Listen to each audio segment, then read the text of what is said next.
Hello friends, ਸਤਿ ਸ਼੍ਰੀ ਅਕਾਲ ਜੀ ਸਭ ਨੂੰ। ਮੈਂ ਨਵਦੀਪ ਕੌਰ ਤੁਹਾਡਾ ਸਭ ਦਾ ਸਵਾਗਤ ਕਰਦੀ ਹਾਂ ਤੁਹਾਡੇ ਸਭ ਦੇ ਫੇਵਰੇਟ ਪਲੇਟਫਾਰਮ ਦੇ ਉੱਤੇ ਗਿਲਜ਼ ਮੈਂਟੋਰ ਆਨਲਾਈਨ ਈ ਲਰਨਿੰਗ ਦੇ ਉੱਤੇ। ਅਤੇ ਉਮੀਦ ਕਰਦੀ ਹਾਂ ਕਿ ਤੁਸੀਂ ਸਾਰੇ ਠੀਕ ਠਾਕ ਹੋਵੋਗੇ ਅਤੇ ਆਪਣੇ ਘਰ ਹੀ ਹੋਵੋਗੇ ਅਤੇ ਪੜ੍ਹ ਰਹੇ ਹੋਵੋਗੇ। ਜਿਵੇਂ ਕਿ ਤੁਹਾਨੂੰ ਪਤਾ ਹੈ ਕਿ ਆਪਣੀ ਬਾਇਓਲੋਜੀ ਦੀ ਸੀਰੀਜ਼ ਚੱਲ ਰਹੀ ਹੈ। ਆਪਾਂ ਕੁਛ ਟੌਪਿਕਸ ਕਵਰ ਕਰ ਚੁੱਕੇ ਹਾਂ, ਉਹਦੇ ਵਿੱਚੋਂ ਹੀ ਅੱਜ ਇੱਕ ਪਾਰਟ ਹੋਰ ਕਰਨਾ ਆਪਾਂ ਨੇ। ਅੱਜ ਦਾ ਟੌਪਿਕ ਹੀ ਬਹੁਤ ਇੰਟਰਸਟਿੰਗ ਹੈ। ਮਤਲਬ ਕਿ ਅੱਜ ਦਾ ਟੌਪਿਕ ਕਿਵੇਂ ਆ ਕਿ ਆਪਾਂ ਨੂੰ ਪਤਾ ਚੱਲੂਗਾ ਕਿ ਆਪਾਂ ਸੁਣਦੇ ਕਿਵੇਂ ਆ। So what is our topic? That is human ear. ਅੱਜ ਆਪਾਂ ਹਿਊਮਨ ਈਅਰ ਬਾਰੇ ਪੜ੍ਹਨ ਜਾ ਰਹੇ ਹਾਂ, ਠੀਕ ਹੈ ਜੀ। ਹਿਊਮਨ ਈਅਰ ਬਹੁਤ ਹੀ ਇੰਪੋਰਟੈਂਟ ਪਾਰਟ ਹੈ ਆਪਣੀ ਹਿਊਮਨ ਬੋਡੀ ਦਾ। ਸੋਚ ਕੇ ਦੇਖੋ, ਜੇ ਆਪਣੇ ਕੰਨ ਨਾ ਹੁੰਦੇ ਤਾਂ ਆਪਾਂ ਸੁਣਦੇ ਕਿਵੇਂ? ਮਤਲਬ ਈਅਰਫੋਨਸ ਲੱਗਦੇ ਆ, ਗਾਣੇ ਸੁਣਦੇ ਆ, ਇੰਜੋਏ ਕਰਦੇ ਆ because of what? Human year ਦੇ ਕਰਕੇ, ਆਪਣੇ ਈਅਰਸ ਦੇ ਕਰਕੇ, ਠੀਕ ਹੈ। ਸੋ ਆਪਾਂ ਅੱਜ ਈਅਰ ਬਾਰੇ ਪੜ੍ਹਾਂਗੇ। ਈਅਰ ਦੇ ਵਿੱਚ ਕੀ ਹੁੰਦਾ, ਕਿਵੇਂ ਕੰਮ ਕਰਦੇ ਆ ਈਅਰਸ ਆਪਣੇ, ਠੀਕ ਹੈ। ਕਿੰਨੇ ਇਹਦੇ ਪਾਰਟਸ ਹੁੰਦੇ ਆ, ਇਹਦੇ ਵਿੱਚ ਜਿਹੜੀਆਂ ਬੋਨਸ ਹੁੰਦੀਆਂ ਨੇ, ਮਸਲਸ ਹੁੰਦੇ ਨੇ, ਸਭ ਕੁਛ ਆਪਾਂ ਈਅਰ ਬਾਰੇ ਅੱਜ ਕਵਰ ਕਰਨ ਜਾ ਰਹੇ ਹਾਂ, ਠੀਕ ਹੈ ਜੀ। ਅਤੇ ਸੈਸ਼ਨ ਨੂੰ ਲਾਈਕ ਐਂਡ ਸ਼ੇਅਰ ਜ਼ਰੂਰ ਕਰਿਓ ਜੇ ਪਸੰਦ ਆਇਆ। Human ear, the ear is the sensitive organ of the human body. ਦੇਖੋ, ਆਪਣਾ ਜਿਹੜਾ ਈਅਰ ਹੁੰਦਾ ਹੈ ਸਭ ਤੋਂ ਜ਼ਿਆਦਾ ਸੈਂਸਿਟਿਵ ਆਰਗਨ ਹੁੰਦਾ ਆਪਣੀ ਬਾਡੀ ਦਾ, ਠੀਕ ਹੈ। ਇਹਦੇ ਨਾਲ ਇਹ ਆਪਾਂ ਨੂੰ ਕੀ ਦੱਸਦਾ? ਇਹ ਡਿਟੈਕਟ ਕਰਦਾ ਕਿ ਕੀ ਸੁਣਨਾ, ਕੀ ਬੋਲਣਾ, ਮਤਲਬ ਕਿੱਥੋਂ ਆਵਾਜ਼ ਆ ਰਹੀ ਹੈ, ਲੈਫਟ ਸਾਈਡ ਤੋਂ ਆ ਰਹੀ ਹੈ, ਰਾਈਟ ਸਾਈਡ ਤੋਂ ਆ ਰਹੀ ਹੈ, ਠੀਕ ਹੈ। ਟਰਾਂਸਮਿਟ ਕਰਦਾ, ਠੀਕ ਹੈ। Transduct the sound main relation ਆਪਣਾ ਈਅਰ ਦਾ ਸਾਊਂਡ ਨਾਲ ਹੁੰਦਾ। And also maintain a sense of balance. ਅਤੇ ਆਪਣਾ ਈਅਰ ਦਾ ਕੰਮ, ਸੈਂਸ ਅਤੇ ਸਪੈਲਿੰਗ ਗਲਤ ਨੇ, SENSE ਆਏਗਾ, ਠੀਕ ਹੈ ਜੀ। ਇੱਥੇ ਮਤਲਬ ਇਕੱਲਾ ਆਪਣਾ ਜਿਹੜਾ ਈਅਰ ਆ ਇਹਦਾ ਕੰਮ ਇਕੱਲਾ ਸੁਣਨਾ ਹੀ ਨਹੀਂ ਹੁੰਦਾ, ਇਹ ਬੈਲੈਂਸਿੰਗ ਵੀ ਕਰਦਾ। ਇਹ ਆਪਾਂ ਅੱਜ ਦੇ ਟੌਪਿਕਸ ਕਵਰ ਕਰਾਂਗੇ ਕਿ ਆਪਣਾ ਜਿਹੜਾ ਈਅਰ ਆ ਉਹ ਬੈਲੈਂਸਿੰਗ ਕਰਨ 'ਚ ਕਿਵੇਂ ਆਪਣੀ ਹੈਲਪ ਕਰਦਾ, ਠੀਕ ਹੈ ਜੀ। ਹਿਊਮਨ ਈਅਰ ਦੇ ਕਿੰਨੇ ਮੇਨ ਪਾਰਟਸ ਹੁੰਦੇ ਨੇ ਜੀ? ਹਿਊਮਨ ਈਅਰ ਦੇ ਮੇਨ 3 ਪਾਰਟਸ ਹੁੰਦੇ ਨੇ ਜੀ, inner year, middle year and outer year, ਠੀਕ ਹੈ ਜੀ। ਦੇਖੋ, ਆਹ ਆਪਣਾ ਬਾਹਰ ਵਾਲਾ ਆਊਟਰ ਈਅਰ ਆ ਗਿਆ ਜਿਹੜਾ ਕਿ ਆਪਾਂ ਨੂੰ ਦਿਖਦਾ ਸਭ ਨੂੰ। ਆਹ ਆਪਣਾ ਮਿਡਲ ਈਅਰ ਆ ਗਿਆ ਜਿੱਥੇ ਤੱਕ ਡਾਕਟਰਸ ਦੇਖ ਸਕਦੇ ਆ, ਠੀਕ ਹੈ ਜੀ। ਆਹ ਆਪਣਾ ਇਨਰ ਈਅਰ ਆ ਗਿਆ ਜਿਹੜਾ ਬਿਲਕੁਲ ਹੀ ਅੰਦਰ ਆ, ਜਿਹਨੂੰ ਕੋਈ ਵੀ ਨਹੀਂ ਦੇਖ ਸਕਦਾ, ਠੀਕ ਹੈ ਜੀ। ਮਤਲਬ ਨਾਰਮਲੀ ਨਹੀਂ ਦਿਖਦਾ, ਡਾਕਟਰਸ ਨੇ ਤਾਂ ਦੇਖਿਆ ਹੀ ਹੋਇਆ, ਤਾਂ ਹੀ ਆਪਾਂ ਨੂੰ ਇਹਦੀ ਸਟਰਕਚਰ ਪਤਾ ਚੱਲੀ ਹੈ। ਗਲਤ ਸਾਈਡ ਨਾ ਲੈ ਕੇ ਜਾਓ ਵੀ ਕੋਈ ਵੀ ਨਹੀਂ ਦੇਖ ਸਕਦਾ ਤਾਂ ਤੁਹਾਨੂੰ ਕਿਵੇਂ ਪਤਾ ਲੱਗਿਆ। ਦੇਖੋ ਇਹਦੇ ਵਿੱਚ ਕਿਵੇਂ ਆ ਡਾਇਗਰਾਮ, ਦੇਖੋ ਇਹ ਬਹੁਤ ਇੰਟਰਸਟਿੰਗ ਜੀ ਡਾਇਗਰਾਮ ਆ ਅਤੇ ਉਹਦੇ 'ਚ ਤੁਹਾਨੂੰ ਸਾਰਾ ਈਅਰ ਸਮਝ ਆ ਜਾਏਗਾ। ਬਾਅਦ 'ਚ ਆਪਾਂ ਪੜ੍ਹਾਂਗੇ ਜੋ ਵੀ ਲਿਖਿਆ ਹੋਇਆ ਇਹਦੇ ਸਲਾਈਡ ਦੇ ਵਿੱਚ, ਹੋ ਸਕਦਾ ਉਹਨੂੰ ਪੜ੍ਹਨ ਦੀ ਲੋੜ ਹੀ ਨਾ ਪਵੇ। ਦੇਖੋ ਆਪਣਾ ਹਿਊਮਨ ਈਅਰ ਆ ਗਿਆ ਜੋ ਸਭ ਦੇ ਹੁੰਦਾ, ਸਭ ਨੂੰ ਦਿਖਦਾ, ਠੀਕ ਹੈ। ਬਾਹਰ ਵਾਲਾ ਕੰਨ ਜਿਹੜਾ ਕਿ ਦਿਖਦਾ ਸਭ ਨੂੰ, ਠੀਕ ਹੈ। ਇਹਨੂੰ ਕੀ ਕਿਹਾ ਜਾਂਦਾ? ਇਹਨੂੰ ਪਿੰਨਾ ਕਿਹਾ ਜਾਂਦਾ, ਠੀਕ ਹੈ ਜੀ। ਹਿਊਮਨ ਈਅਰ ਦਾ ਜਿਹੜਾ ਸਟਰਕਚਰ ਆਪਾਂ ਨੂੰ ਸਭ ਨੂੰ ਦਿਖਦਾ ਉਹਨੂੰ ਪਿੰਨਾ ਕਿਹਾ ਜਾਂਦਾ। ਇਹਦਾ ਕੀ ਕੰਮ ਹੁੰਦਾ? ਇਹ ਸਾਊਂਡ ਨੂੰ ਕਲੈਕਟ ਕਰਦਾ ਨਾ, ਜਦੋਂ ਆਵਾਜ਼ ਆ ਰਹੀ ਹੁੰਦੀ ਆਪਣੀ ਸਭ ਤੋਂ ਪਹਿਲਾਂ ਪਿੰਨਾਂ 'ਤੇ ਜਾਊਗੀ, ਠੀਕ ਹੈ। ਸਾਊਂਡ ਨੂੰ ਕਲੈਕਟ ਕਰਦਾ, ਠੀਕ ਹੈ ਜੀ। ਆਹ ਫਿਰ ਇੱਕ ਆਡੀਟਰੀ ਕੈਨਾਲ ਹੁੰਦੀ ਆ। ਆਪਾਂ ਪੈਨ ਚੇਂਜ ਕਰ ਲੈਂਦੇ ਹਾਂ।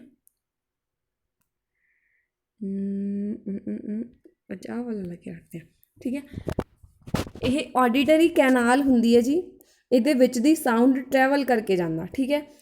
ਆਡੀਟਰੀ ਕੈਨਾਲ ਦੇ ਵਿੱਚ ਇੱਕ ਸੈਰੋਮਾਈਨਸ ਗਲੈਂਡਸ ਹੁੰਦੀਆਂ ਨੇ ਜਿਹਨੂੰ ਈਅਰ ਵੈਕਸ ਵੀ ਕਿਹਾ ਜਾਂਦਾ। ਮਤਲਬ ਜਿਹਨੂੰ ਜਿਹੜੀ ਆਪਣੇ ਕੰਨਾਂ ਦੇ ਵਿੱਚ ਹੁੰਦੀ ਹੈ ਉਹ ਇਹ ਈਅਰ ਵੈਕਸ ਹੁੰਦੀ ਆ। ਉਹਦੀ ਸਮੈਲ ਬਹੁਤ ਜ਼ਿਆਦਾ ਗੰਦੀ ਹੁੰਦੀ ਹੈ ਕਿ ਤੁਸੀਂ ਦੇਖਿਆ ਹੋਣਾ ਕਿ ਆਪਣੇ ਕੰਨਾਂ ਦੇ ਵਿੱਚ ਕੋਈ ਕੀੜਾ ਨਹੀਂ ਨਾ ਵੜਦਾ ਹੁੰਦਾ, ਕੋਈ ਇਨਸੈਕਟ ਨਹੀਂ ਨਾ ਜਾ ਸਕਦਾ, ਕਿਉਂਕਿ ਉਹਦੀ ਸਮੈਲ ਜਿਹੜੀ ਈਅਰ ਵੈਕਸ ਹੁੰਦੀ ਉਹਦੀ ਸਮੈਲ ਇੰਨੀ ਜ਼ਿਆਦਾ ਗੰਦੀ ਹੁੰਦੀ ਹੈ, ਪੰਜੈਂਟ ਸਮੈਲ ਹੁੰਦੀ ਹੈ, ਜਿਹਦੇ ਕਰਕੇ ਕੋਈ ਇਨਸੈਕਟ ਉੱਥੇ ਜਾਣ ਦੀ ਹਿੰਮਤ ਹੀ ਨਹੀਂ ਕਰ ਸਕਦਾ, ਉਹ ਪਹਿਲਾਂ ਹੀ ਮੁੜ ਆਉਂਦਾ ਪਿੱਛੇ ਨੂੰ। ਉਹ ਸਮੈਲ ਉਹਨਾਂ ਲਈ ਜ਼ਿਆਦਾ ਪੰਜੈਂਟ ਹੁੰਦੀ ਹੈ ਇਨਸੈਕਟਸ ਵਗੈਰਾ ਲਈ, ਠੀਕ ਹੈ। ਇਹ ਆਪਣੀ ਆਡੀਟਰੀ ਕੈਨਾਲ ਆ ਗਈ ਜੀ। ਇੱਥੋਂ ਆਪਣਾ ਸਾਊਂਡ ਜਾਊਗਾ ਪਿੰਨਾਂ ਦੇ ਥਰੂ, ਸਾਊਂਡ ਟਰੈਵਲ ਕਰਕੇ ਆਡੀਟਰੀ ਕੈਨਾਲ ਦੇ ਵਿੱਚ ਜਾਊਗਾ, ਠੀਕ ਹੈ ਜੀ। ਇਹ ਆਪਣਾ ਆ ਗਿਆ ਪਹਿਲਾਂ ਆਊਟਰ ਈਅਰ ਜਿਹੜਾ ਦਿਖਦਾ ਹੁੰਦਾ, ਠੀਕ ਹੈ ਜੀ। ਉਸ ਤੋਂ ਬਾਅਦ ਇੱਥੇ ਉਰੇ ਨਾ ਟਿੰਪੈਨਿਕ ਮੈਂਬਰੇਨ ਹੁੰਦੀ ਹੈ ਜੀ। ਉਰੇ ਟਿੰਪੈਨਿਕ ਮੈਂਬਰੇਨ ਹੁੰਦੀ ਹੈ ਆਪਣੀ, ਜਿਹਦੇ ਵਿੱਚ ਦੀ ਸਾਊਂਡ ਅੱਗੇ ਟਰੈਵਲ ਕਰਕੇ 3 ਮਸਲਸ ਦੇ ਅੰਦਰ ਜਾਂਦਾ ਹੁੰਦਾ। ਆਪਣੀ ਹਿਊਮਨ ਈਅਰ ਦੇ ਵਿੱਚ ਸਭ ਤੋਂ ਛੋਟੀ ਮਸਲ ਪਾਈ ਜਾਂਦੀ ਐਸ 'ਤੇ ਹੁੰਦੀ ਹੈ ਜਿਹੜੀ ਸਟੇਪਸ, ਸਮੋਲੈਸਟ ਬੋਨ ਹੁੰਦੀ ਹੈ ਆਪਣੀ ਹਿਊਮਨ ਬਾਡੀ ਦੀ। ਇਹ ਸਟੇਪਸ ਬੋਨ ਕਿੱਥੇ ਪਾਈ ਜਾਂਦੀ ਹੈ? ਈਅਰ ਦੇ ਵਿੱਚ ਪਾਈ ਜਾਂਦੀ ਹੈ, ਠੀਕ ਹੈ ਜੀ। 3 ਮਸਲਸ ਹੁੰਦੀਆਂ ਨੇ। ਇਹਨੂੰ ਯਾਦ ਕਰਨ ਦਾ ਤਰੀਕਾ ਕੀ ਆ? ਮਿਸ, ਠੀਕ ਹੈ। ਇਹ ਸੀਕੁਐਂਸ ਯਾਦ ਕਰਨੀਆਂ ਨੇ। ਪਹਿਲਾਂ ਜਦੋਂ ਸਾਊਂਡ ਟਰੈਵਲ ਕਰਦਾ ਪਹਿਲਾਂ ਐਮ ਦੇ ਵਿੱਚ ਜਾਊਗਾ, ਫਿਰ ਆਈ ਦੇ ਵਿੱਚ, ਫਿਰ ਐਸ ਦੇ ਵਿੱਚ, ਠੀਕ ਹੈ। ਉਸ ਤੋਂ ਬਾਅਦ ਫਿਰ ਅੱਗੇ ਆਪਾਂ ਦੇਖਦੇ ਹਾਂ ਐਮ ਦਾ ਮਤਲਬ ਹੁੰਦਾ ਜੀ ਮੈਲੀਅਸ, ਆਈ ਦਾ ਮਤਲਬ ਹੁੰਦਾ ਇਨਕਸ, ਐਸ ਦਾ ਮਤਲਬ ਹੁੰਦਾ ਸਟੇਪਸ। ਸਟੇਪਸ ਮੈਂ ਤੁਹਾਨੂੰ ਦੱਸ ਹੀ ਚੁੱਕੀ ਹਾਂ ਕਿ ਸਭ ਤੋਂ ਸਮੋਲੈਸਟ ਬੋਨ ਹੁੰਦੀ ਆ, ਤੇ ਇਹਨਾਂ ਦੀ ਸਟਰਕਚਰਸ ਵੀ ਆ ਜਾਂਦੀਆਂ ਨੇ ਪੇਪਰ ਦੇ ਵਿੱਚ। ਜ਼ਰੂਰੀ ਨਹੀਂ ਹੈ ਕਿ ਇਹੀ ਪੁੱਛਣ ਕਿ ਸਭ ਤੋਂ ਸਮੋਲੈਸਟ ਬੋਨ ਕਿਹੜੀ ਆ, ਉਹ ਪੁੱਛ ਸਕਦੇ ਨੇ ਕਿ ਸਭ ਤੋਂ ਸਮੋਲੈਸਟ ਬੋਨ ਆ ਨਾ ਜਿਹੜੀ ਹਿਊਮਨ ਈਅਰ ਦੀ, ਉਹਦੀ ਸਟਰਕਚਰ ਕਿਹੋ ਜਿਹੀ ਹੁੰਦੀ ਆ। ਮੇਨ ਇੰਪੋਰਟੈਂਸ ਇਹਨਾਂ ਦੀ ਸਟਰਕਚਰ ਦੀ ਹੈ ਜੀ। ਜਿਹੜੀ ਮੈਲਿਸ ਹੁੰਦੀ ਆ ਉਹ ਹੈਮਰ ਦੀ ਸਟਰਕਚਰ ਟਾਈਪ ਹੁੰਦੀ ਹੈ। ਦੇਖੋ ਇਹਦੇ ਵਿੱਚ ਕੋਸ਼ਿਸ਼ ਕੀਤੀ ਗਈ ਹੈ ਹੈਮਰ ਬਣਾਉਣ ਦੀ ਇੱਕ ਤਰੀਕੇ ਦਾ, ਤੇ ਜਿਹੜੀ ਇਨਕਸ ਹੁੰਦੀ ਆ ਉਹ ਐਨਵਿਲ ਦੇ ਟਾਈਪ ਦਾ ਸਟਰਕਚਰ ਹੁੰਦਾ ਇਹਦਾ, ਤੇ ਸਟੇਪਸ ਹੁੰਦੀ ਹੈ ਜਿਹੜੀ ਸਟਾਇਰਅਪ ਦੀ ਟਾਈਪ ਦੀ ਹੁੰਦੀ ਹੈ। ਠੀਕ ਹੈ, ਇਹ ਹੈਮਰ ਮਤਲਬ ਹੈਮਰ ਤੁਹਾਨੂੰ ਸਭ ਨੂੰ ਪਤਾ ਹੀ ਹੈ ਹਥੌੜੀ ਦੇ ਤਰੀਕੇ ਦਾ ਹੀ ਆ। ਆਹ ਐਨਵਿਲ ਦੀ ਤਰੀਕਾ ਮਤਲਬ ਕਹਾੜੀ ਜਿਹਦੇ ਦੀ ਤਰ੍ਹਾਂ ਲੱਗਦਾ, ਤੇ ਆਹ ਜਿਹੜੀ ਸਟਾਇਰਅਪ ਹੁੰਦੀ ਆ ਮਤਲਬ ਸਟਾਇਰਅਪ ਇਹਦੀ ਸਟਰਕਚਰ ਆ ਇਹ ਕਿਸ ਤਰੀਕੇ ਦੀ ਲੱਗਦੀ ਆ। ਜਿਹੜਾ ਮੋਚੀ ਹੁੰਦਾ ਨਾ, ਜਦੋਂ ਇਹਦੇ ਵਿੱਚ ਉਹ ਪਾ ਕੇ ਮੋਚੀ ਕੋਲ ਹੁੰਦਾ ਇੱਕ ਜਿਹਦੇ ਵਿੱਚ ਉਹ ਪਾ ਕੇ ਜੁੱਤਾ ਠੀਕ ਕਰਦਾ ਹੁੰਦਾ ਆਪਣਾ, ਉਹ ਸਟੇਪਸ ਦੇ ਤਰੀਕੇ ਦੀ ਹੁੰਦੀ ਆ। ਉਹ ਉਹਦੀ ਜਿਹੜੀ ਸਟਰਕਚਰ ਹੁੰਦੀ ਆ ਆਪਣੀ ਸਟਾਇਰਅਪ ਦੀ ਜਿਹੜੀ ਸਟਰਕਚਰ ਆ ਉਸ ਤਰੀਕੇ ਦੀ ਹੁੰਦੀ ਹੈ। ਠੀਕ ਹੈ, ਬਿਲਕੁਲ ਆਲਮੋਸਟ ਉਹਦੇ ਨਾਲ ਮੈਚ ਕਰਦੀ ਹੁੰਦੀ ਹੈ। ਸੋ ਆਪਣੀ ਇਹਦੀ ਸਟਰਕਚਰਸ ਆ ਗਈਆਂ। ਕਿਹੜੀ ਹੁੰਦੀ ਹੈ? ਮੈਲਿਸ ਦੀ ਸਟਰਕਚਰ ਹੈਮਰ ਹੁੰਦੀ ਆ, ਇਨਕਸ ਦੀ ਸਟਰਕਚਰ ਐਨਵਿਲ ਹੁੰਦੀ ਆ, ਤੇ ਸਟੇਪਸ ਦੀ ਸਟਰਕਚਰ ਕਿਹੜੀ ਹੁੰਦੀ ਆ? ਸਟਾਇਰਅਪ। ਤੇ ਸਟੇਪਸ ਆਪਣੀ ਸਭ ਤੋਂ ਸਮੋਲੈਸਟ ਬੋਨ ਹੁੰਦੀ ਆ ਹਿਊਮਨ ਬੋਡੀ ਦੀ। ਇੱਥੋਂ ਆਪਣਾ ਸਾਊਂਡ ਟਰੈਵਲ ਕਰਕੇ ਆਡੀਟਰੀ ਕੈਨਾਲ ਤੋਂ ਜਾਊਗਾ ਹੀ, ਇੱਥੋਂ ਟਿੰਫੈਨਿਕ ਮੈਂਬਰੇਨ ਦੇ ਵਿੱਚ ਦੀ ਜਾ ਕੇ ਉਹ ਸਭ ਤੋਂ ਜਿਹੜੀ ਮੈਲਿਸ ਦੇ ਵਿੱਚ, ਫਿਰ ਇਨਕਸ ਦੇ ਵਿੱਚ, ਫਿਰ ਸਟੇਪਸ ਦੇ ਵਿੱਚ ਜਾ ਕੇ ਔਸੀਕਲਸ ਦੇ ਵਿੱਚ ਜਾਂਦਾ ਹੁੰਦਾ ਜੀ। ਫਿਰ ਔਸੀਕਲਸ ਆਪਣਾ ਆਹ ਵਾਲਾ ਪਾਰਟ ਹੋ ਗਿਆ, ਇਹਦੇ ਵਿੱਚ ਸਾਊਂਡ ਟਰੈਵਲ ਕਰੂਗਾ ਔਸੀਕਲਸ ਦੇ ਵਿੱਚ ਜਾ ਕੇ। ਇੱਥੋਂ ਨਾ ਇੱਕ ਆਹ ਸਾਈਡ 'ਤੇ ਹੁੰਦੀ ਹੈ ਇਹ ਓਸ਼ੀਅਨ ਟਿਊਬ। ਓਸ਼ੀਅਨ ਟਿਊਬ ਹੁੰਦੀ ਹੈ ਜੀ, ਇਹਦੇ ਵਿੱਚ ਦੀ ਸਾਊਂਡ ਆ ਜਿਹੜਾ ਜਦੋਂ ਆਪਾਂ ਇੱਕਦਮ ਹਾਈ ਸਾਊਂਡ ਸੁਣਦੇ ਆ ਨਾ, ਤਾਂ ਸਾਰਾ ਸਾਊਂਡ ਆਪਣੇ ਕੰਨ ਦੇ ਅੰਦਰ ਨਹੀਂ ਜਾਂਦਾ ਹੁੰਦਾ, ਪਰ ਫਿਰ ਵੀ ਜਦੋਂ ਇੱਕਦਮ ਆਪਾਂ ਹਾਈ ਸਾਊਂਡ ਸੁਣਦੇ ਹੁੰਦੇ ਆ ਨਾ, ਤਾਂ ਇੱਕਦਮ ਆਪਾਂ ਕੰਨ ਆਪਣੇ ਬੰਦ ਕਰ ਲੈਂਦੇ ਹੁੰਦੇ ਆ, ਬਟ ਉਹਦੇ ਵਿੱਚ ਕੁਝ ਸਾਊਂਡ ਆਪਣਾ ਇੱਧਰ ਦੀ ਆ ਕੇ ਮਤਲਬ ਆਪਣੇ ਇਹ ਜਿਹੜੀ ਟਿਊਬ ਹੁੰਦੀ ਆ ਇਹ ਕਿਸੇ ਤਰੀਕੇ ਨਾਲ ਆਪਣੇ ਅੰਦਰ ਮਤਲਬ ਗਲ ਦੇ ਵਿੱਚ ਜਾ ਰਹੀ ਹੁੰਦੀ ਹੈ। ਜਿਵੇਂ ਕਿ ਜਦੋਂ ਤੁਹਾਨੂੰ ਪਤਾ ਹੈ ਕਿ ਆਪਾਂ ਜਦੋਂ ਕੰਨ ਦੇ ਵਿੱਚ ਈਅਰ ਡਰੋਪਸ ਪਾਉਣੇ ਹੁੰਦੇ ਆ, ਤਾਂ ਆਪਣਾ ਉਹਦਾ ਟੇਸਟ ਹੁੰਦਾ ਜਿਹੜਾ ਆਪਾਂ ਮਹਿਸੂਸ ਕਰ ਸਕਦੇ ਹਾਂ ਕਿ ਉਹ ਕਿਸ ਤਰੀਕੇ ਦਾ ਟੇਸਟ ਹੁੰਦਾ, ਬਿਕੋਜ਼ ਆਫ ਵਾਟ ਜਿਹੜੀ ਆਹ ਵਾਲੀ ਟਿਊਬ ਹੁੰਦੀ ਆ ਓਸ਼ੀਅਨ ਟਿਊਬ ਦੇ ਕਰਕੇ ਆਪਾਂ ਉਹਦਾ ਟੇਸਟ ਪਤਾ ਕਰ ਸਕਦੇ ਹਾਂ। ਇਸ ਕਰਕੇ ਜਦੋਂ ਹਾਈ ਸਾਊਂਡ ਆਉਂਦਾ ਹੁੰਦਾ ਤਾਂ ਉਹ ਇੱਥੋਂ ਦੀ ਨਿਕਲ ਜਾਂਦਾ ਹੁੰਦਾ ਕੁਝ ਕੁ ਸਾਊਂਡ ਆਪਣੇ ਅੱਗੇ ਆਹ ਵਾਲੀ ਜਿਹੜੀ ਕੋਚਲੀਆ ਦੇ ਥਰੂ ਚਲਾ ਜਾਂਦਾ ਹੁੰਦਾ। ਠੀਕ ਹੈ ਜੀ, ਇਹ ਆਪਣਾ ਇਨਰ ਈਅਰ ਆ ਗਿਆ। ਮਿਡਲ ਈਅਰ ਦੇ ਵਿੱਚ, ਆਊਟਰ ਈਅਰ ਦੇ ਵਿੱਚ ਆਪਾਂ ਮੇਨ ਦੇਖਿਆ ਕਿ ਕੀ ਹੁੰਦਾ, ਆਪਣੇ ਕੋਲੇ ਪਿੰਨਾ ਹੁੰਦਾ ਜਿਹਦੇ ਵਿੱਚ ਥਰੂ ਸਾਊਂਡ ਟਰੈਵਲ ਕਰਦਾ ਹੁੰਦਾ। ਫਿਰ ਆਪਣੀ ਜੀ ਆਡੀਟਰੀ ਕਨਾਲ ਹੁੰਦੀ ਹੈ ਜਿਹਦੇ ਥਰੂ ਸਾਊਂਡ ਜਾ ਕੇ ਟਿੰਫੈਨਿਕ ਮੈਂਬਰੇਨ ਕੀ ਹੁੰਦੀ ਆ, ਮਤਲਬ ਜਿਵੇਂ ਤੁਸੀਂ ਕਦੇ ਕਿਸੇ ਨੇ ਤਬਲਾ ਵਜਾਇਆ ਹੋਣਾ, ਜਾਂ ਸਕੂਲਸ ਦੇ ਵਿੱਚ ਜਦੋਂ ਅਸੈਂਬਲੀ ਹੁੰਦੀ ਆ ਤਾਂ ਉਹ ਜਿਹੜਾ ਉਹ ਵਜਾਉਂਦੇ ਹੁੰਦੇ ਆ ਡਰਮ, ਉਹਦੇ 'ਤੇ ਜਦੋਂ ਆਪਾਂ ਇੱਕ ਵਾਰ ਮਾਰਦੇ ਹਾਂ ਹੱਥ, ਜਦੋਂ ਤੁਸੀਂ ਹੱਥ ਰੱਖ ਕੇ ਦੇਖਿਓ ਉਹਦੇ 'ਚ ਇੱਕ ਵਾਈਬ੍ਰੇਸ਼ਨ ਜੀ ਕ੍ਰੀਏਟ ਹੁੰਦੀ ਆ। ਉਹ ਵਾਈਬ੍ਰੇਸ਼ਨ ਹੀ ਆਪਣੇ ਆਹ ਜਿਹੜੀ ਟਿੰਫੈਨਿਕ ਮੈਂਬਰੇਨ ਆ ਉਹ ਕ੍ਰੀਏਟ ਕਰਦੀ ਹੁੰਦੀ ਆ। ਟਿੰਫੈਨਿਕ ਮੈਂਬਰੇਨ ਦੇ ਵਿੱਚ ਵੀ ਕੁਝ ਇਸ ਤਰੀਕੇ ਦਾ ਹੁੰਦਾ। ਟਿੰਫੈਨਿਕ ਮੈਂਬਰੇਨ ਮਤਲਬ ਆਪਣੇ ਕੰਨ ਦਾ ਪਰਦਾ, ਜਿਹਨੂੰ ਕਹਿ ਦਿੰਦੇ ਆ ਕਿ ਜ਼ਿਆਦਾ ਤਿੱਖੀ ਤਿੱਲੀ ਨਹੀਂ ਮਾਰਨੀ ਚਾਹੀਦੀ ਕੰਨ ਦੇ ਵਿੱਚ, ਕੰਨ ਦਾ ਪਰਦਾ ਪੜ ਸਕਦਾ। ਠੀਕ ਹੈ, ਉਹ ਇੱਕ ਇੰਗਲਿਸ਼ ਦੇ ਵਿੱਚ ਉਹਨੂੰ ਟਿੰਫੈਨਿਕ ਮੈਂਬਰੇਨ ਕਿਹਾ ਜਾਂਦਾ।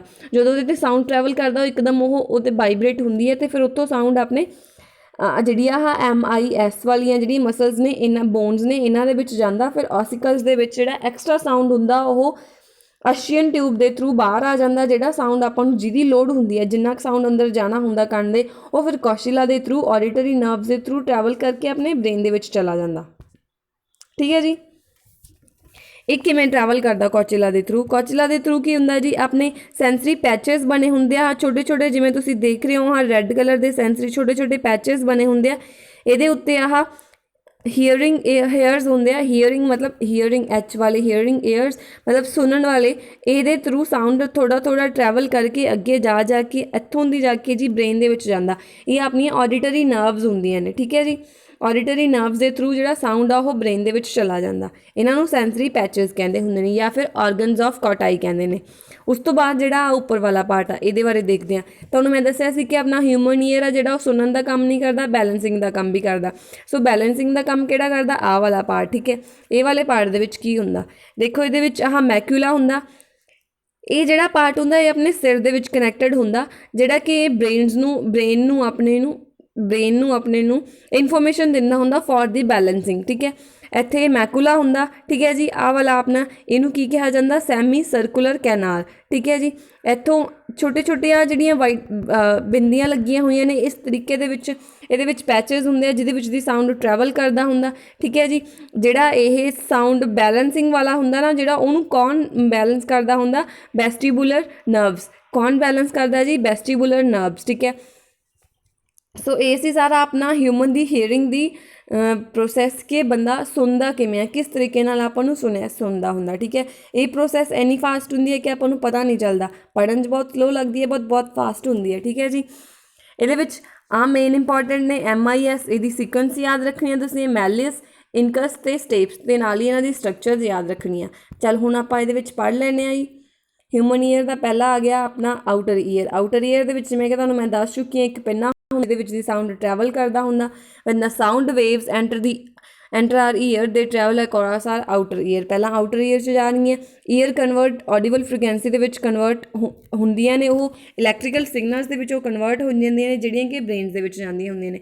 ਪਹਿਲਾਂ ਕੀ ਹੁੰਦਾ, ਆਊਟਰ ਈਅਰ ਨੂੰ ਆਪਾਂ ਪਿੰਨਾ ਕਹਿੰਦੇ ਹੁੰਦੇ ਹਾਂ, ਐਂਡ ਜਿਹੜਾ ਈਅਰ ਲੋਬ ਹੁੰਦਾ ਉਹ ਬਰੋਡ ਪਾਰਟ ਹੁੰਦਾ, ਸ਼ੈਲ ਲਾਈਕ ਸਟਰਕਚਰ ਹੁੰਦੀ ਆ। ਕੰਪਰੈਸ਼ਨਸ ਮਤਲਬ ਕਿ sound reaching the out year the ਪਿੰਨਾ direct the ਕੰਪਰੈਸ਼ਨਸ to the canal ਦੇ, ਜਿਹੜੀ ਆਪਾਂ ਨੇ ਆਡੀਟਰੀ ਕੈਨਾਲ ਪੜ੍ਹੀ ਆ ਉਹਦੇ ਥਰੂ ਜਾਊਗਾ, and makes them reach the year drum. ਮਤਲਬ ਕਿ ਟਿੰਫੈਨਿਕ ਮੈਂਬਰੇਨ ਨੂੰ ਈਅਰ ਡਰਮ ਵੀ ਕਿਹਾ ਜਾਂਦਾ, ਉੱਥੇ ਉਹ ਪਹੁੰਚਾ ਦਿੰਦਾ ਸਾਊਂਡ ਨੂੰ। ਠੀਕ ਹੈ ਜੀ, ਦ membrane being flexible separate the middle year and the outer year. Membrane ਹੁੰਦੀ ਹੈ ਜਿਹੜੀ ਇਹ ਫਲੈਕਸੀਬਲ ਹੁੰਦੀ ਹੈ, ਇਹਦੇ ਕਰਕੇ ਹੀ ਆਹ ਵਾਲਾ ਮਿਡਲ ਈਅਰ ਮੰਨਿਆ ਜਾਂਦਾ, ਮਤਲਬ ਆਹ ਵਾਲਾ ਮਿਡਲ ਈਅਰ ਮੰਨਿਆ ਜਾਂਦਾ, ਆਹ ਵਾਲਾ ਆਊਟਰ ਈਅਰ ਮੰਨਿਆ ਜਾਂਦਾ। ਜਿਹੜੇ ਇਹ ਕੰਪਰੈਸ਼ਨਸ ਹੁੰਦੇ ਨੇ ਜਾਂ ਕਹਿ ਸਕਦੇ ਆਪਾਂ ਸਾਊਂਡ ਵੇਵਸ ਹੁੰਦੀਆਂ ਨੇ, ਇਹ 20 Times several times like 20 times by 3 times three bones ਮਤਲਬ 20 ਟਾਈਮਸ ਇਹ ਬੋਨਸ ਦੇ ਉੱਤੇ ਸਟਕ ਕਰਦੀਆਂ ਨੇ। ਠੀਕ ਹੈ ਜੀ, ਨੈਕਸਟ ਆ ਗਿਆ ਆਪਣੇ ਕੋਲ ਆਹ ਸਟਰਕਚਰ ਆ ਗਈ। ਵੈਸੇ ਆਪਾਂ ਨੂੰ ਉਸ ਤੋਂ ਸਮਝ ਹੀ ਲਿਆ, ਆਊਟਰ ਈਅਰ ਆ ਗਿਆ ਆਪਣਾ, ਮਿਡਲ ਈਅਰ ਆ ਗਿਆ ਅਤੇ ਆਹ ਇਨਰ ਈਅਰ ਆ ਗਿਆ। ਇਹ ਈਅਰ ਡਰਮ ਉਸ ਤੋਂ ਉਹਨੂੰ ਵੀ ਕਿਹਾ ਜਾਂਦਾ ਟਿੰਫੈਨਿਕ ਮੈਂਬਰੇਨ ਨੂੰ। ਆਹ ਆਪਣੀਆਂ ਉਹਦੀਆਂ ਸਟਰਕਚਰਸ ਆ ਗਈਆਂ, ਹੈਮਰ, ਐਨਵਿਲ ਅਤੇ ਸਟਾਇਰਪ। ਇੱਥੇ ਇਹਨਾਂ ਨੇ ਸਟਰਕਚਰਸ ਦੇ ਨਾਮ ਲਿਖਤੇ, ਉਹਦੇ 'ਚ ਆਪਾਂ ਬੋਨਸ ਦੇ ਨਾਮ ਪਲੱਸ ਸਟਰਕਚਰਸ ਲਿਖੀਆਂ ਸੀ। ਠੀਕ ਹੈ ਜੀ, ਆਹ ਆਪਣਾ ਕੋਚੇਲਾ ਆ ਗਿਆ, ਇੱਥੋਂ ਦੀ ਆਪਣੀ ਆਡੀਟਰੀ ਨਰਵਸ ਦੇ ਥਰੂ ਜਿਹੜਾ ਸਾਊਂਡ ਆ ਉਹ ਬ੍ਰੇਨ ਦੇ ਵਿੱਚ ਜਾਂਦਾ ਹੁੰਦਾ। Next is our middle ear. Bones are located in the middle ear are linked together to each other. Middle ear ਦੇ ਵਿੱਚ ਆਪਾਂ ਪੜ੍ਹਿਆ ਸੀ 3 ਬੋਨਸ ਹੁੰਦੀਆਂ ਨੇ, MIS। ਇਹਦਾ ਸੀਕੁਐਂਸ ਤੁਸੀਂ ਐਵੇਂ ਹੀ ਯਾਦ ਰੱਖਣਾ। ਹੈਮਰ ਦ ਐਨਵਿਲ, ਹੈਮਰ, ਐਨਵਿਲ ਐਂਡ ਸਟਾਇਰਪ, ਇਹਨਾਂ ਦੇ ਸੀਕੁਐਂਸ ਨੇ ਇਹ, ਮਤਲਬ ਇਹਨਾਂ ਦੇ ਸਟਰਕਚਰਸ ਨੇ। ਇਹ 3 ਬੋਨਸ ਹੁੰਦੀਆਂ ਜਿਹੜੀਆਂ ਕਿ ਸਾਊਂਡ ਨੂੰ ਟਰਾਂਸਮਿਟ ਕਰਦੀਆਂ ਨੇ। The central part of the ear drum is connected to the hammer. Central part ਹੁੰਦਾ ਜਿਹੜਾ ਪਹਿਲਾਂ, ਮਤਲਬ ਹੈਮਰ ਆਉਂਦੀ ਹੁੰਦੀ ਹੈ, ਜਦੋਂ ਹੈਮਰ ਵਾਈਬਰੇਟ ਕਰਦੀ ਆ ਉਹ ਸਾਊਂਡ ਨੂੰ ਟਰੈਵਲ ਕਰਦੀ ਹੈ ਬਾਕੀ 2 ਬੋਨਸ ਦੇ ਵਿੱਚ, ਕਿਹੜੀਆਂ ਐਨਵਿਲ ਅਤੇ ਸਟਾਇਰਪ, ਮਤਲਬ ਕਿ ਇਨਕਸ ਅਤੇ ਸਟੇਪਸ ਦੇ ਵਿੱਚ। ਜਿਹੜੀਆਂ ਇਹ ਵਾਲੀਆਂ ਬੋਨਸ ਹੁੰਦੀਆਂ ਨੇ ਇਹ ਸਾਊਂਡ ਨੂੰ ਐਂਪਲੀਫਾਈ ਕਰਦੀਆਂ ਨੇ, and all this take place. ਅਤੇ ਸਾਰਾ ਕੁਛ ਜਿਹੜਾ ਵੀ ਸਾਊਂਡ ਨੂੰ ਐਂਪਲੀਫਾਈ ਕਰਨ ਦਾ ਕੰਮ ਆ ਜੀ ਉਹ ਆਪਣਾ ਮਿਡਲ ਈਅਰ ਦੇ ਵਿੱਚ ਹੁੰਦਾ। ਦੀ ਆਊਟਰ ਈਅਰ ਬ੍ਰਿੰਗਸ ਦੀ sound waves. Outer year sound waves ਨੂੰ ਬ੍ਰਿੰਗ ਕਰਕੇ ਲੈ ਕੇ ਆਉਂਦਾ, ਅਤੇ ਜਿਹੜਾ ਫਰਦਰ ਜਿਹੜੀਆਂ ਇਹ ਵੇਵਸ ਨੇ ਉਹ ਐਂਪਲੀਫਾਈ ਕੌਣ ਕਰਦਾ, ਮਿਡਲ ਈਅਰ। ਜਿਵੇਂ ਇਸ ਟਾਈਮ ਤੁਸੀਂ ਮੈਨੂੰ ਸੁਣ ਰਹੇ ਹੋ, ਤੁਹਾਡੀ ਜਿਹੜੀਆਂ ਵੀ ਸਾਊਂਡ ਵੇਵਸ ਮੇਰੇ ਦੁਆਰਾ ਪ੍ਰੋਡਿਊਸ ਹੋ ਰਹੀਆਂ ਨੇ, ਤੁਹਾਡੇ ਕੰਨਾਂ ਦੇ ਵਿੱਚ ਜਾ ਰਹੀਆਂ ਨੇ, ਉਹ ਸਾਰੀਆਂ ਕਿੱਥੇ ਹੋ ਰਹੀਆਂ ਨੇ, ਐਂਪਲੀਫਾਈ ਆਪਣੇ ਮਿਡਲ ਈਅਰ ਦੇ ਵਿੱਚ। ਠੀਕ ਹੈ ਜੀ, ਆਹ ਤੁਹਾਨੂੰ ਮੈਂ ਦੱਸ ਚੁੱਕੀ ਹਾਂ, ਸਟਰਕਚਰ ਬਹੁਤ ਇੰਪੋਰਟੈਂਟ ਹੈ। Next is our inner ear. Inner ear ਨੂੰ ਆਪਾਂ ਕੀ ਕਹਿੰਦੇ ਹੁੰਦੇ ਹਾਂ ਜੀ, ਕੋਚੇਲਾ। ਇਹ ਸਟੇਨ ਲਾਈਕ ਸਟਰਕਚਰ ਹੁੰਦੀ ਹੈ। As the number of variations is transmitted in the middle ear the cochlea sac. ਮਤਲਬ ਜਿੰਨੀਆਂ ਵੀ ਵੇਰੀਏਸ਼ਨਸ ਆਪਣੇ ਮਿਡਲ ਈਅਰ ਦੇ ਵਿੱਚ ਹੁੰਦੀਆਂ ਨੇ, ਉਹਦੇ ਵਿੱਚ ਜਿਹੜਾ ਕੋਚੇਲਾ ਹੁੰਦਾ ਉਹ ਸਾਊਂਡ ਨੂੰ ਬ੍ਰੇਨ ਤੱਕ ਪਹੁੰਚਾਉਂਦਾ ਹੁੰਦਾ, ਅਤੇ ਉਹਦੇ ਵਿੱਚ ਕੁਛ ਫਲੂਡ ਹੁੰਦਾ। ਠੀਕ ਹੈ, ਇਨਸਾਈਡ ਦ ਕੋਚੇਲਾ, ਮਤਲਬ ਜਿਹੜਾ ਕੋਚੇਲਾ ਹੁੰਦਾ ਉਹਦੇ ਵਿੱਚ ਜਿਹੜਾ ਮੈਂ ਤੁਹਾਨੂੰ ਦੱਸਿਆ ਸੀ ਆਹ ਵਾਲਾ ਇਹ ਕੁਛ ਫਲੂਡ ਹੁੰਦਾ ਜਿਹੜਾ ਕਿ ਬ੍ਰੇਨ ਦੇ ਵਿੱਚ ਜਾਂਦਾ ਹੁੰਦਾ ਸਾਊਂਡ ਵੇਵਸ ਨੂੰ ਲੈ ਕੇ। ਠੀਕ ਹੈ ਜੀ, these electrical impulses then go to the auditory nerve. This is exactly what we perceive as a sound. ਮਤਲਬ ਜਿਹੜੀਆਂ ਇਹ ਨਰਵਸ ਹੁੰਦੀਆਂ ਨੇ ਉਹ ਇਲੈਕਟ੍ਰੀਕਲ ਇੰਪਲਸਸ ਹੁੰਦੀਆਂ ਨੇ ਜਿਹੜੀਆਂ ਆਡੀਟਰੀ ਨਰਵ ਦੇ ਕੋਲ ਜਾਂਦੀਆਂ ਨੇ, ਮਤਲਬ ਲੈ ਕੇ ਜਾਂਦਾ ਜਿਹੜਾ ਕੋਚੇਲਾ। ਠੀਕ ਹੈ, ਇਹ ਜਦੋਂ ਇਹ ਬ੍ਰੇਨ ਤੱਕ ਜਾਂਦੀਆਂ ਨੇ ਤਾਂ ਉਸ ਟਾਈਮ ਆਪਾਂ ਨੂੰ ਪਤਾ ਚੱਲਦਾ ਕਿ ਇਹ ਸਾਊਂਡ ਆ। This is exactly what we perceive, ਜਿਹਨੂੰ ਆਪਾਂ ਸਾਊਂਡ ਕਹਿੰਦੇ ਹਾਂ। ਠੀਕ ਹੈ ਜੀ, ਨੈਕਸਟ ਆ ਗਿਆ ਆਪਣੇ ਕੋਲੇ protection of the human year. ਆਪਣੀ ਜਿਹੜੀ ਆਡੀਬਲ ਰੇਂਜ ਹੁੰਦੀ ਆ ਹਿਊਮਨ ਬੀਇੰਗਸ ਦੀ ਕਿੰਨੀ ਹੁੰਦੀ ਹੈ 20 HZ to 20,000 ਹਜ਼ਾਰਡਸ, ਠੀਕ ਹੈ। ਜੇ ਕੋਈ ਵੀ ਸਾਊਂਡ ਇਸ ਤੋਂ ਐਕਸੀਡ ਕਰਦਾ ਰੇਂਜ ਤੋਂ, the sound remains undetected whatever the amplitude may be. ਮਤਲਬ ਜਦੋਂ ਇਸ ਫ੍ਰੀਕੁਐਂਸੀ ਤੋਂ ਜ਼ਿਆਦਾ ਸਾਊਂਡ ਆਪਾਂ ਸੁਣਦੇ ਹਾਂ ਤਾਂ ਆਪਾਂ ਨੂੰ ਅਨਡਿਟੈਕਟਡ ਹੁੰਦਾ, ਮਤਲਬ ਆਪਾਂ ਨੂੰ ਨਹੀਂ ਪਤਾ ਚੱਲਦਾ ਕਿ ਆਪਾਂ ਸੁਣਿਆ ਕਿ ਨਹੀਂ ਸੁਣਿਆ। Almost every other person uses headphones. These headphones are dangerous as directly fit into eardrums. Hence, to protect our ears, the volume should not exceed. ਵੈਸੇ ਕਿਹਾ ਤਾਂ ਗਿਆ ਬਟ ਮੈਨੂੰ ਨਹੀਂ ਲੱਗਦਾ ਕਿਸੇ ਨੇ ਸੁਣਨਾ, ਈਵਨ ਕਿ ਮੈਂ ਵੀ ਨਹੀਂ ਸੁਣਦੀ, ਕਿ ਈਅਰਫੋਨਸ ਆਪਣੇ ਲਈ ਹਾਰਮਫੁਲ ਹੁੰਦੇ ਆ, ਕਿਉਂਕਿ ਇਹ ਜਦੋਂ ਆਪਾਂ ਈਅਰਫੋਨਸ ਨੂੰ ਆਪਣੇ ਈਅਰ ਦੇ ਅੰਦਰ ਕਰਦੇ ਹਾਂ ਤਾਂ ਇਹਦਾ ਮੇਨ ਇੰਪੈਕਟ ਆ ਜਿਹੜਾ ਉਹ ਸਿੱਧਾ ਈਅਰ ਡਰਮ ਦੇ ਉੱਤੇ ਪੈਂਦਾ। ਇਸ ਕਰਕੇ ਇਹ ਕਹਿ ਰਹੇ ਨੇ ਵੋਲੀਅਮ 60% ਤੋਂ ਘੱਟ ਰੱਖਣਾ ਚਾਹੀਦਾ। Let's see what will happen. When you attend concerts, step outside the concerts at least few minutes to bring your ears to rest. Okay, ਉਹੀ ਹੈ ਜਦੋਂ ਆਪਾਂ ਕੰਸਰਟਸ ਦੇ ਵਿੱਚ ਜਾਂਦੇ ਹੁੰਦੇ ਹਾਂ, ਜਿਵੇਂ ਪੈਲੇਸਿਸ ਵਗੈਰਾ ਦੇ ਵਿੱਚ ਮੈਰਿਜ ਹੁੰਦੀ ਹੈ, ਠੀਕ ਹੈ, ਉੱਥੇ ਸਾਊਂਡ ਕਿੰਨਾ ਜ਼ਿਆਦਾ ਹੁੰਦਾ। ਜਦੋਂ ਆਪਾਂ ਬਾਹਰ ਆਉਂਦੇ ਨਾ ਤਾਂ ਥੋੜ੍ਹੀ ਜਿਹੀ ਰੈਸਟ ਚਾਹੀਦੀ ਹੁੰਦੀ ਆ। ਕਈ ਵਾਰ ਕਈਆਂ ਦਾ ਸਿਰ ਦਰਦ ਕਰਨ ਲੱਗ ਜਾਂਦਾ because of the sound capacity. So thank you so much. ਅੱਜ ਆਪਾਂ ਹਿਊਮਨ ਈਅਰ ਬਾਰੇ ਪੜ੍ਹਿਆ ਅਤੇ ਤੁਸੀਂ ਮੈਨੂੰ ਦੱਸਣਾ ਕਿ ਤੁਹਾਨੂੰ ਕਿਸ ਤਰੀਕੇ ਦਾ ਲਾਈਕ ਐਂਡ ਸ਼ੇਅਰ ਜ਼ਰੂਰ ਕਰਿਓ। ਜੇ ਕੁਛ ਨਹੀਂ ਸਮਝ ਆਇਆ ਤਾਂ ਜ਼ਰੂਰ ਦੱਸਿਓ। Thank you so much. God bless you ਔਰ stay safe, stay at home. Thank you so much friends.